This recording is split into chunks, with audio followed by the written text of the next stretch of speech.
Hello, good morning.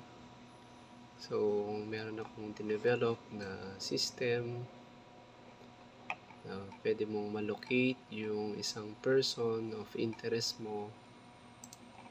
So, for example, meron kang image dito na gusto mong hanapin sa database mo kung nasaan siya, yung location niya, and imamap niya sa map system mo. Yan. So, i-display niya yung information kung taga saan siya, yung image na yan. Pero siyempre itong image na to is wala sa database, and mapipinpoint niya kung saan yung nearest police station to the address ng yung person of interest. Yan. So, pwede mo rin palitan yan kung gusto mong satellite view siya. So, makikita mo. Yan.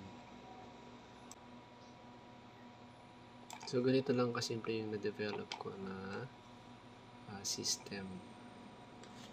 Thank you.